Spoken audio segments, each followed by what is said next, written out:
The CBS Radio Mystery Theater presents...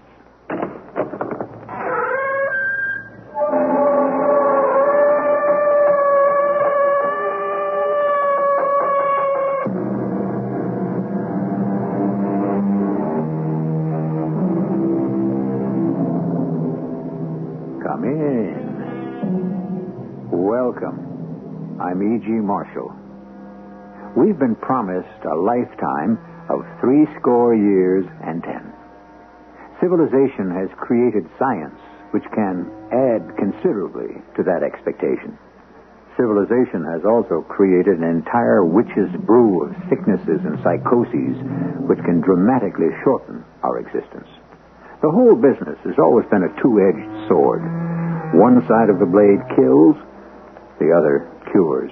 But you cannot condemn that young woman to death. I cannot. Why? Because, well, she's the victim. The weak, defenseless victim. And what of it? But it's against the law. My dear, the supreme law is the law of nature. And the law of nature always condemns the weak and defenseless to death. Doesn't it?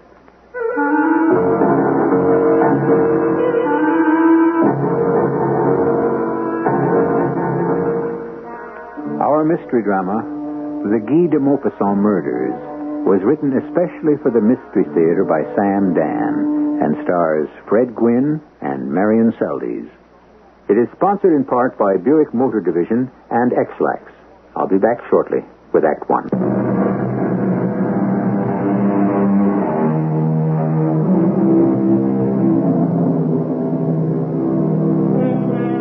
So much of life is a gamble. Our fate is always in the hands of complete strangers. The drunken driver, the impersonal sniper. Each of us who lives in the midst of human society is, in effect, hostage to fortune. Only our Maker has the supreme power to create. But anyone, everyone, here below, has the terrible ability to destroy. It is late at night, and while the street is fairly well lighted, it is nevertheless deserted. On the corner, we have a bus stop and one of those telephone stands, you know, where the phone is out in the open. A young lady is nervously depositing a coin in the slot, and now she begins to dial. I think it's 1434. Oh, hurry, please. Please, answer quickly, please. Police. This is a special number for that killer, isn't it? Yes, ma'am. Do you have any I word about... think I'm being followed. Where are you? Quickly. Maybe it's my imagination. Lady, where are you? No, it's not my imagination. Where are you? Jerry, get a trace. A man, he's coming toward me. Run. Yell for help. Can't move. Lady, where are you? No, don't shoot me. Run. Scream. I won't tell the police. I won't say where I am. Just don't shoot me. Lady. Oh. Fifth and Boward. Jerry, every car to Fifth and Boward. Big man, black coat, black. Lady. Lady.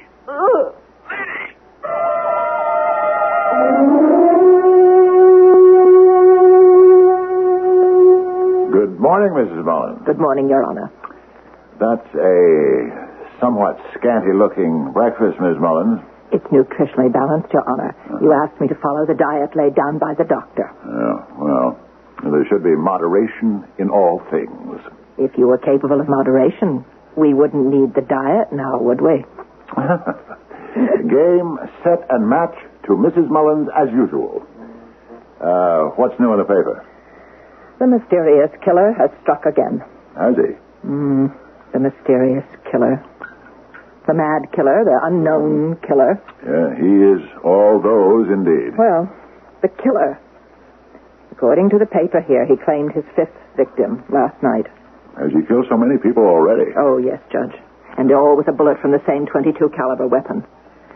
A young woman named Cora May Prentice, it says. Age 30. Age 30. What a waste. What a waste. Happened at 5th and Ballard. She was waiting for a bus. She saw a man approach. There was a phone booth at the corner, and she was able to dial the police. Could she tell them anything? Oh, poor woman. She was paralyzed with fear. I can imagine. And she managed to say he was big, black raincoat, black mustache. That's all? Yeah, except for the usual little note placed on the victim's chest with just the words, "Thou shalt kill." Let me look at that newspaper for a moment, if you please. Oh, sir, your coffee's getting cold. Where do they describe the killer? Oh, yes. Yeah. Big, black raincoat, black mustache. Why, bless my soul. The woman could be describing me. Oh, Judge. I'm 6 feet 3 inches tall. Oh, Judge, you have a great sense of humor. I weigh 230 pounds. I'm under a strain. I'm on a starvation diet. Oh, 2,500 calories a day hardly comes under the heading of a... And I have a black mustache. Judge Wilmot, I hardly think I that... also wear a black trench coat, rain or shine. Well, Judge, what are you going to do? Turn yourself in? Confess? Poor girl. Yeah. All 5 of them. Poor girls. Will they ever catch this killer, Judge? Eventually. But how? Well, you see, if he were to stop now... Yes? I suppose he'd be home free. What do you mean? Well, there are no real leads. No hard evidence. If he got rid of that .22 caliber revolver, the one that fired all those fatal bullets, how could he ever be brought to book? But do you think that will happen? No, Mrs. Mullins. He's under some compulsion. Keeps driving him. What sort of compulsion? Oh, he may not even know himself. Well, do you think he knows what he's doing? That's a complex question. He may know what he's doing while he's doing it, but after he's done it, he may not know that he did it. Then are you saying that this man might be leading 2 separate, unconnected lives? Yes. And while he's in one life, he's not aware of the other? It's possible. Well, then how will he ever be caught? That's a problem for the police. Oh, it's a problem for everybody who walks the street at night. And if he chooses victims, seemingly at random, in more or less deserted places, it does become a serious situation. But he'll be caught. How? Oh, he'll give himself away. You mean confess? The killer has a problem of vanity. He's the center of so much attention, the focus of so much activity. He wants to take a bow. All this fame is something he wants to enjoy. He'll find a strange way to make sure he's caught. How will he do it? Oh, he'll drop clues deliberately. He already has. He has? What are they? The little note he leaves with each victim. Thou shalt kill. Yeah, there's a meaning in it somewhere. Well, I believe he has monopolized enough of our morning. I must be off. Oh, you haven't finished breakfast. I am not hungry. Well, will we be going up to the summer house this weekend? Oh, yes. I know I'll have an opinion to write. I find inspiration in the pure air of the country. When Fred gets here, what shall I tell him to bring up? Whatever supplies you may require for the kitchen. My fishing gear, naturally.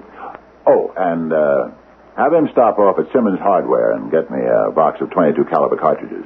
I may want to do some target shooting. Didn't he buy you a box of those .22 cartridges just a couple of weeks ago? He may have. I just don't know where they all go.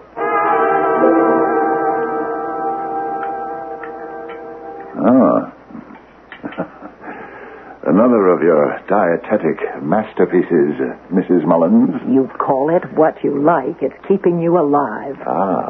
But is life worth living under these circumstances? Well, as some gentleman or other said, think of the alternative.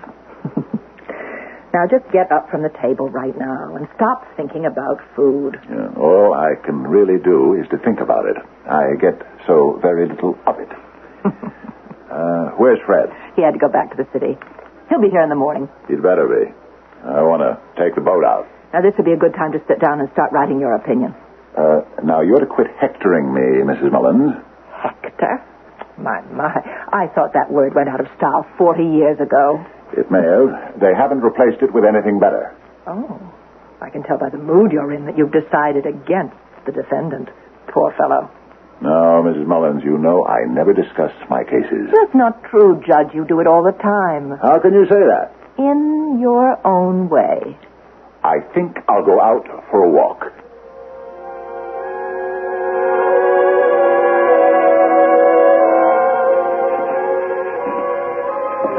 Good evening, Judge Wilmot.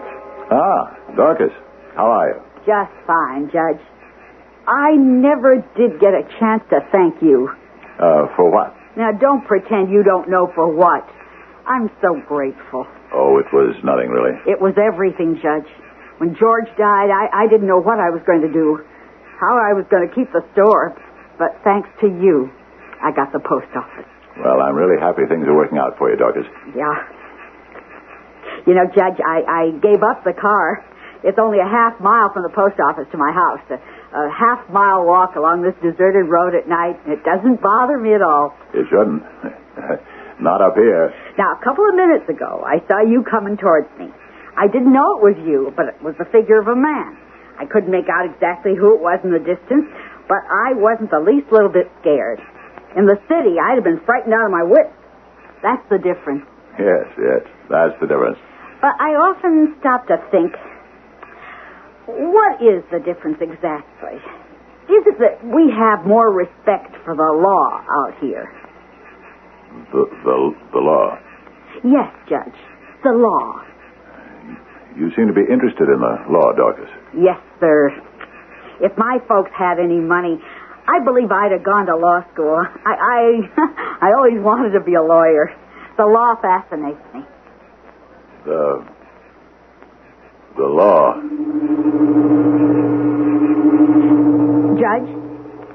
Judge, is something wrong? The law. What do you know about it?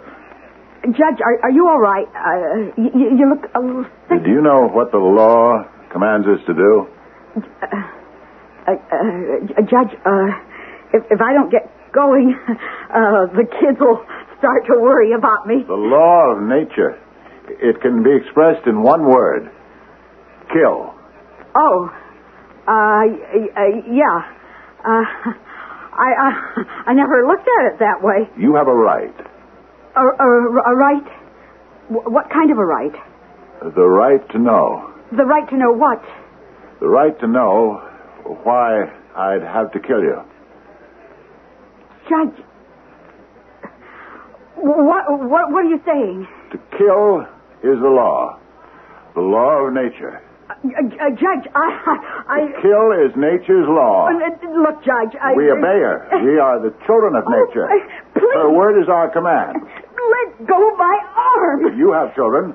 I You insist they obey you. Oh, yes, Judge. Yes, that's why I have to get home. They must obey you because you know best. Absolutely. So I You better must get all home. obey our mother, who is nature, and her command is kill. You wouldn't. You're not going to shoot me. Nature commands it. Please.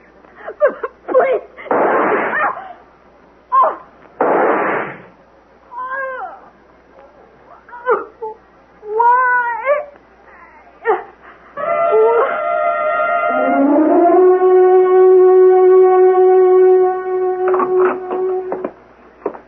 Oh, it's you. Yes, Mrs. Mullins, it is I. You're allowed to have 1 cup of coffee, no cream or sugar. How unspeakably generous of you, madam. Did you have a nice walk? Oh, yes. Anything happen? What could happen?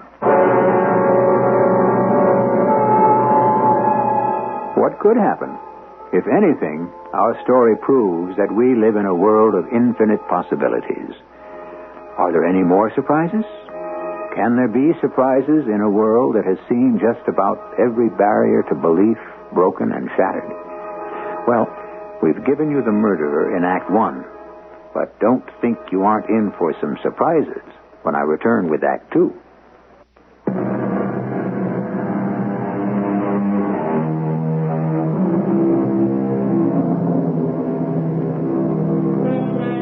Nutritionists tell us we are what we eat. Psychiatrists tell us we are what we hate. Therefore, it is reasonable to assume, A, that secretly we ourselves want to do those very things that we condemn in others, stealing, killing, and so on. Or, B, that we eat things that we don't like, which means that most people are either frustrated or suffer from indigestion, or both. Judge, may I present my brother, Lieutenant John Altman of the City Police? How do you do, Lieutenant? Judge? Have you had your breakfast? Well, Join us. I hope you're not hungry. Oh, Judge. Nasty situation, I understand, Lieutenant. well, it's the killer. Does that mean he's up here now, too? I'm in charge of the investigation back in town. This thing happened last night. They asked me to come up and see if there's a connection. Is there, Lieutenant? There has to be. He left that same little note. Thou shalt kill. And we've just got the report from ballistics. It's the same gun. What's he doing up here? He's probably on vacation. Poor Dorcas. All those children are orphans. Were there any clues? Some kids driving home from a dance saw her body in the middle of the road. And that's all we have. Well, that's not true. We do have something else. I received a note from him the other day. You did, John? It's been printed that I'm in charge of the investigation, so the killer looks at me as his, I guess you could say, opponent or antagonist. Oh, what did the note say? It fits in with thou shalt kill. He writes, why, then, is it a crime to kill? Yes, why? On the contrary, it is the law of nature. And? And that's all. That's all he wrote. There's no way to trace the writing or the paper? No, I'm afraid not. What's your theory on this thing, Judge? You're dealing with a madman. Oh, we know that going in. He suffers from one of the forms of amnesia. He obviously has periods in which he disassociates himself from the world of reality and wanders off into another world of illusion. Or perhaps what we call the world of illusion is for him the world of reality. That's true. I had forgotten for a moment you were a teacher of psychology. I didn't teach psychology. I taught literature. Forgive me, Mrs. Mullins. Actually, psychology is derived from literature. You got her started, Judge. The psychologists stole everything from the writers. Well, after all, the Oedipus complex was discovered not by a psychiatrist, but by a playwright. Oh, Martha. How did it feel to grow up with such a smart sister, Lieutenant? If I were smart, I'd have chosen a profession that paid me a decent pension, so I wouldn't have to spend my so-called golden years as a housekeeper for a man who insists on digging his grave with his teeth. She really is a delightful lady, Lieutenant. All right, now that message he sent you, say that again, John. Why, then, is it a crime to kill? Yes, why? On the contrary, it's the law of nature. That's it, John. Uh-huh, yes. Precisely the way it was put. I memorized it word for word, Martha. Are you sure he wrote, why then is it a crime to kill, not why is it a crime to kill? I mean, you're sure about the word then? Positive. Is there a point to this, Miss Mullins? There's a literary feel to it. Well, the killer could very well be a literary person. You see, why is it a crime? I mean, that's a question anybody could ask, but why then is it a crime is obviously part of an argument. It's been lifted out of a context. He's quoting somebody. Who? I don't know, John. It's like a thought that has been developed by a novelist or a dramatist or an essayist. Well, is it familiar? Yes. I have a feeling that I must have read it somewhere before.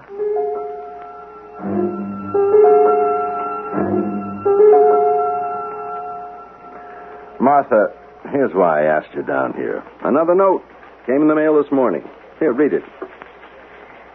Every being has the mission to kill. He kills to live, and he lives to kill. John, he's quoting somebody. I mean, this is familiar. What is it? I've read it. I know I've read it. Where? A long time ago. Why then is it a crime to kill? Yes. Why? On the contrary, it is the law of nature. Now, that's the first note he sent you. Yeah, that's right. And now the second note. Every being has the mission to kill. He kills to live, and he lives to kill. Fits together. It follows. It flows. It's part of the same sentiment. Okay. I buy it. Now, who wrote it? Mission, kill, nature, crime. Those are the 4 key words. Well, maybe the killer wrote it all himself. Oh, no, I don't think so. Why not? Why not? Well, I suppose I was going to say that the writing is too polished, too poetic, too classic to be the work of some mad killer, but that's not the real reason. Tell me the real reason. It's too familiar. I know that I've read it somewhere before. Well, can you try to remember? You know what the trouble is, John. Some people haven't read enough. And I, on the other hand, have read too much. Do you think he'll send us another note? I don't know. The medics have given us a profile on this guy. Shy, repressed, quiet. Maybe lives with his mother. Definitely not married. In fact, they all seem to agree he somehow doesn't make it with women. Well, what's your opinion? I don't know. Anybody can be a killer. Well, of course, that's true theoretically. It's true practically, too. We used to think people had problems because they didn't have money. Look at all these kids we keep arresting. So many of them have all the money they could ever spend. Maybe they didn't have love. Okay. So anybody could be deprived of love. So anybody could be the mad killer. Anybody? Don't search for the obvious nut, for the funny-looking eccentric.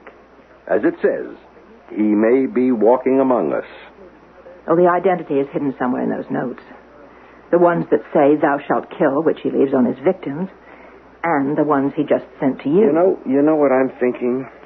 Even if we could find out where he got those quotations, what would it tell us? What would it tell us?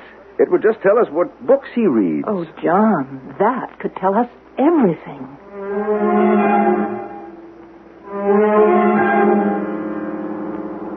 Taxi! Taxi!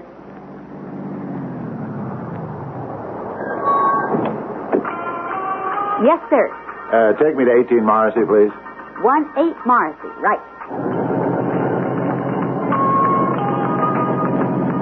Music bother you, sir? No, not at all. Some people don't like it, but you know, they're too timid. Is that it? Yeah. Yeah, timid. They're just too timid to say, driver, turn it off. So they sit there and they have a miserable ride. Yeah. I'm having a very pleasant ride, thank you. Are you going to ask me the question? The question? I get it every time. What's a good-looking girl like you doing driving a cab? What are you doing driving a cab? Making a living. Is it a good living? Oh, I don't complain. If I did, who would listen? Is driving a cab what you want to do? Now I'm an actress. Oh, And I'm, as they say, at liberty. I understand. And this beats waiting on tables. I imagine it would. And it leaves the days free for making rounds. Rounds? Knocking on producers' doors. Oh, I see. You know, you're one of the very few people who didn't pop off at me at being a lady cab driver. Well, you must admit it's kind of a novelty. Oh, not all that much of a novelty anymore. You know, you'd think that there's some kind of law that says that... Law? A law that says that only men can drive cabs. Well, I understand there used to be such a law. Women couldn't get hack licenses. But it's been repealed. There's only one law. Or maybe it hasn't been repealed. It's just nobody pays any attention to it anymore. There's the basic law of nature. You'd be surprised how many laws they still have on the books that nobody knows about. The law that cannot be denied. And that nobody even tries to enforce. This law must be enforced. For example, I know for a fact we have a law that says you can't lead a white horse through the street on Sunday. Stop for a moment. Now who's going to lead a white horse? Young lady, I said stop for a moment.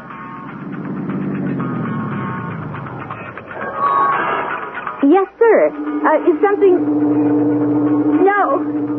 No!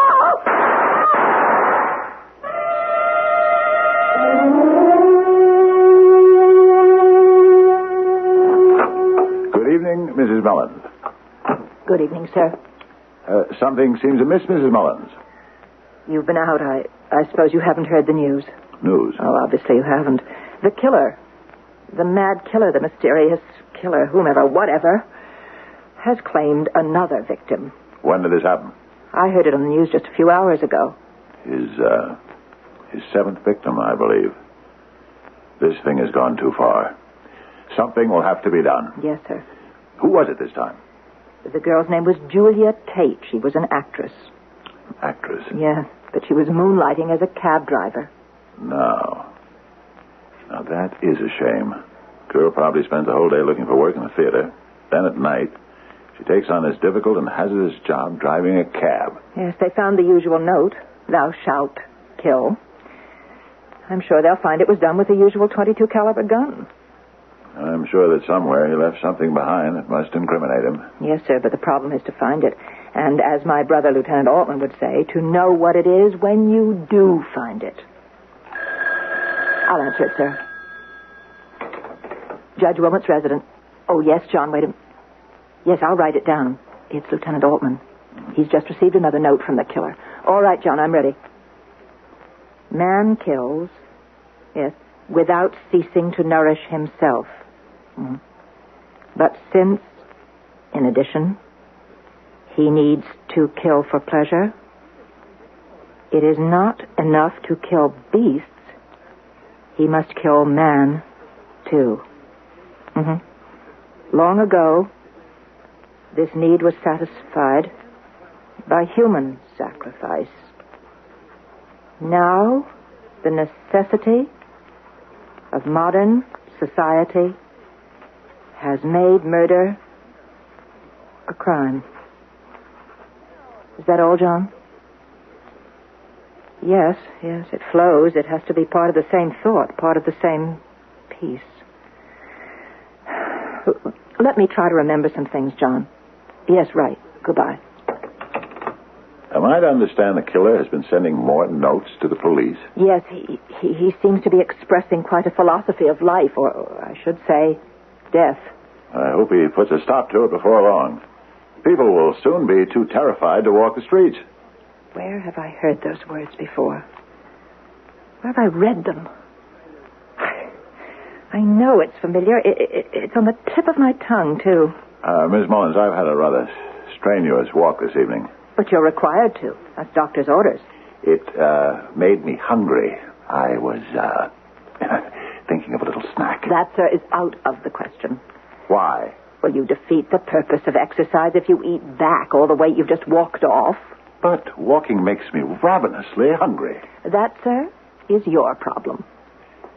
You know, Martha Mullins, there are times when I could kill you.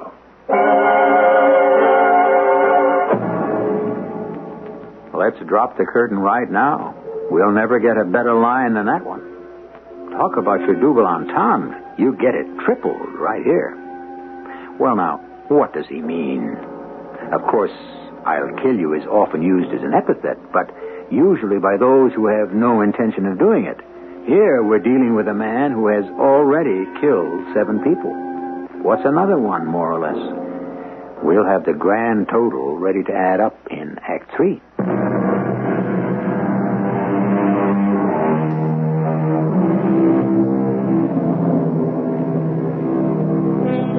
No man, we are told, is a hero to his valet.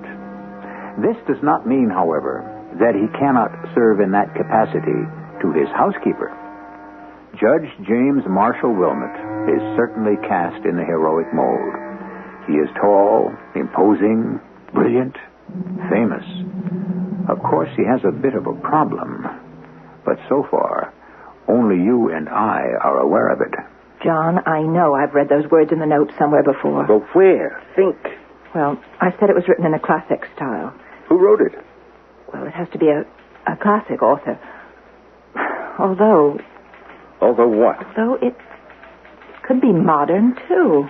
Oh, somewhere, somehow, sometime, there has to be a break in this thing. Why can't it be now? Police. Yes. Where are you? What's your name? Uh-huh. No, don't be afraid. Just tell us. Where? No, don't do anything. If he goes away, forget it. Don't you try to follow him. Right. What is it, John? Jerry, we could have something. A woman is looking at a guy sitting on a park bench across the street from her window at number 51 Baker. You got that? Throw a circle around it right now. I'll be there in 3 minutes. Guy fits the description. Yeah, fast, but no sirens. Oh, John, let me come with you. Now, Martha. John, you know there won't be any danger. In 30 seconds, there's going to be an entire army of the police. All units. Suspect still reported to be on the bench. Do nothing to alarm him. Make no aggressive moves. Just stand by. I will make the approach. Jerry and Art ready for backup. Over. Martha, he can't get away. Got no place to go. He's surrounded, cut off. Oh, if he's the killer, do we have this guy?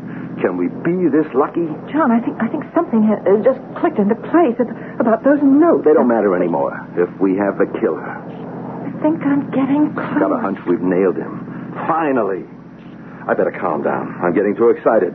But I want this guy so badly. John, do you ever have something just at the top of your subconscious that's trying to surface? Here's where the park begins. Baker Place. And here are the benches. And look. 100 yards ahead.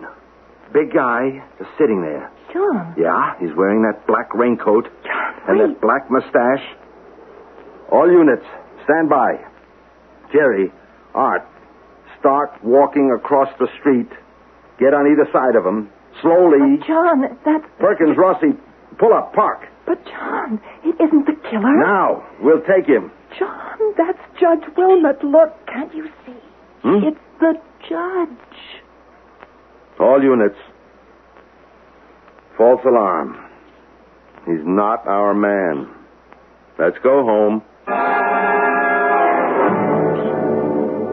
You can't be serious, Miss Mullins. Yes, 20 police officers. We're about to pounce on you, Judge Wilmot. But whatever for? Oh, Judge, I keep telling you, you fit the description of the killer. Nonsense. But it's the only description that exists. You're a big man. You have a black mustache. You wear a black raincoat. I can't do anything about my size, although, goodness knows on your diet, I'm sure to shrink down to nothing. You could shave off that mustache. This mustache, Mrs. Mullins, is 35 years old. And get rid of that raincoat. I happen to fancy black. It's a fitting color for a judge. All right, don't say I didn't warn you. About what? There are nervous people in this town. Somebody might take a shot at you by mistake. Well, I should hope so. I would hate to think anyone would want to shoot me on purpose. Oh, seriously, Judge. You live in a world of your own. I deny that. It's true. You see, judges have the power the rest of us don't. They have the power to judge. Everyone has the power to judge. Yes, but only a judge has power in his judgments. Very well put. You tend to lose sight of the problems of ordinary people because you're not an ordinary person. I feel quite ordinary. Oh, no, you don't. You flaunt your own personal attitude of freedom. A vicious, sought-after killer dresses exactly as you do, wears a mustache like you do. And do you recognize the fact that it's dangerous to walk around looking the way you do? Are you deliberately provoking the police? There is no psychiatrist like the amateur psychiatrist. And another thing, Judge, I also know something the police don't. You have a .22 caliber pistol. Are you saying that I'm the killer? You're amused. Can't we be serious? Right now, I believe I would like to take a walk. In the streets? At night? With a jumpy public and maybe some quick-on-the-trigger characters all over the town? One thing you should know, Mrs. Mullins. When I get the urge to take a walk, or something equally salubrious, I give in to it. Please be careful. Why am I required to be careful?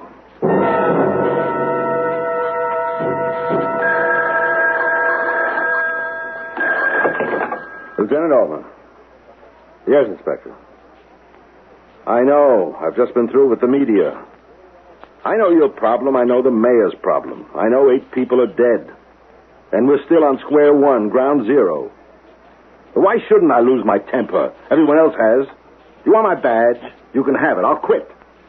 Just tell me what you want me to do. Well, that's exactly what I am doing, the best I can. Yes, sir. And what do you want? You asked me to come down and see you, John. Oh, Martha, come on in. Sit down. Oh, you don't know what it's been like. What do you want to see me about? Another note from the killer. Yeah, what do you make of this?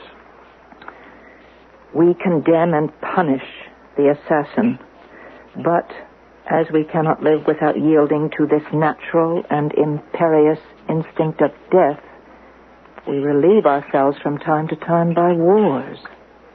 What do you make of it? I know this passage. I even remember the rest of it. It goes, then a whole nation slaughters another nation. And do we despise those selected to commit this wholesale murder? No. They are loaded with honors. They are given rewards and titles. They are proud, respected, loved by women, cheered by the crowd. Oh, I remember it. It's a story. Well, no, it's not exactly a story. Well, what is it? Well, maybe it is a story of some kind. Oh, of course. Guy de Maupassant. All right. What about it? Wait a minute. Oh, it's so many years ago. I was still at college. Diary of a Madman. Okay. We know that our killer has read a story. It's more of a fragment. Whatever it is, by de Maupassant. Yes. We know now that he uses parts of the story in his notes to the police. I remember them. These are word-for-word quotes. Okay. Now what? I've been in a sweat to find out where he got that language from. Now that I've got it, I really don't know what to do with it. Oh, good Lord. What is it, Martha? I know who the killer is. You do? How? Well, tell me. I know who the killer is because I just happen to remember who the central character in Diary of a Madman was.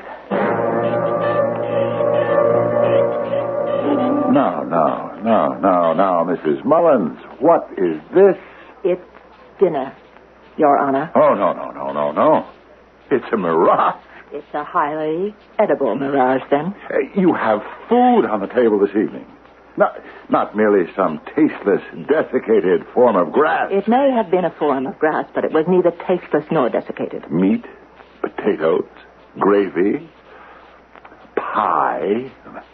What is this? A hearty meal. You're entitled to one. I should say so. No.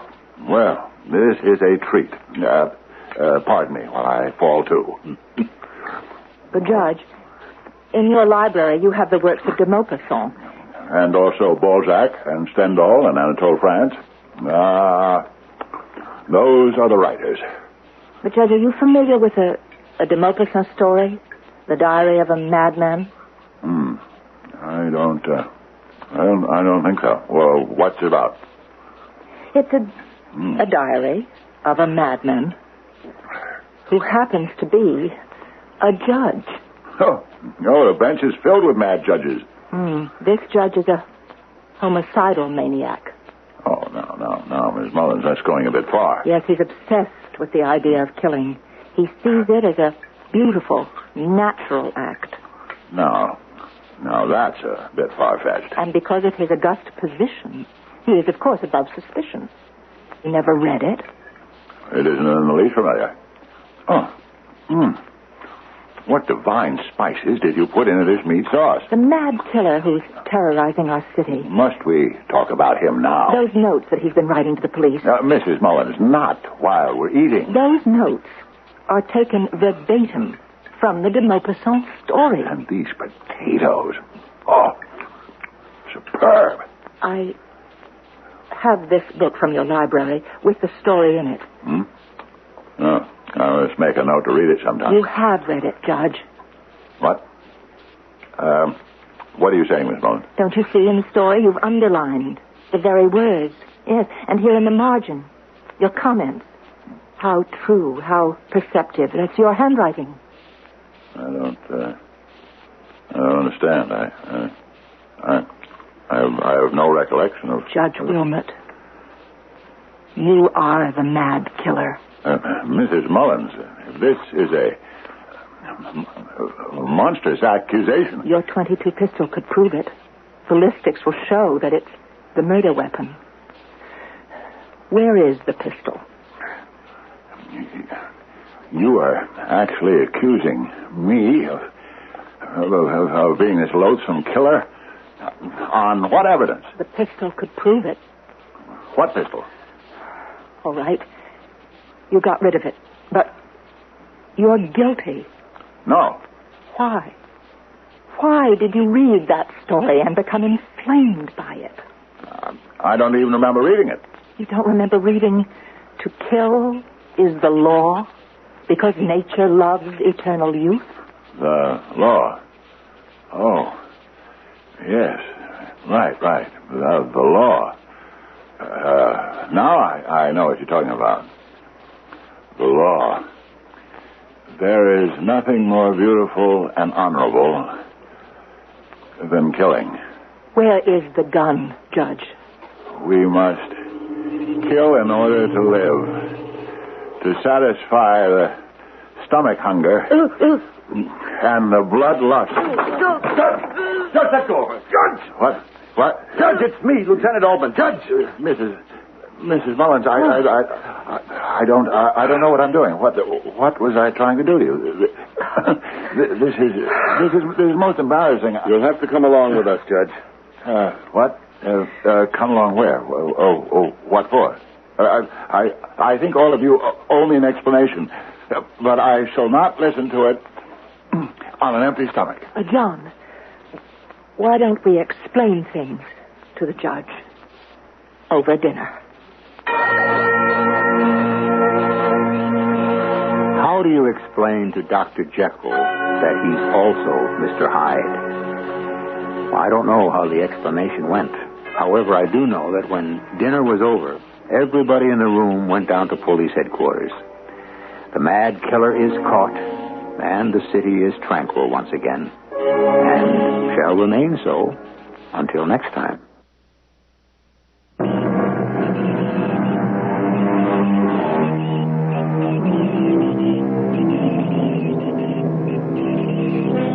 The inspiration for our story was the celebrated Diary of a Madman by Guy de Maupassant. Although this title refers to just one small sample of his writings, it is most revealing, since the entire body of de Maupassant's work can be called the Diary of a Madman. He himself went mad. Each day, in numerous and subtle ways, his madness became more intense, and each day he wrote and wrote some of the greatest short stories in the world. Were they great because he was mad? Or did they drive him mad because they were great? Our cast included Fred Gwynne, Marion Seldes, Martha Greenhouse, and Nat Poland. The entire production was under the direction of Hyman Brown. And now, a preview of our next tale. I didn't mean to do anything wrong. Listen to me. You didn't listen to me that morning, and so I had to... Will you listen now? Listen? To what? Listen to me. What do you want to tell me? I don't want to tell you anything. I want to ask you something. Yes? Can you forgive me? Forgive you? Why should I forgive you?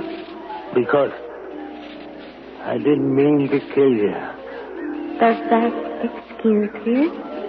No, but... Then why should I forgive you? Because... You did kill me. It's true. Radio Mystery Theater was sponsored in part by X-Lax and Buick Motor Division. This is E.G. Marshall inviting you to return to our Mystery Theater for another adventure in the macabre. Until next time, pleasant dreams.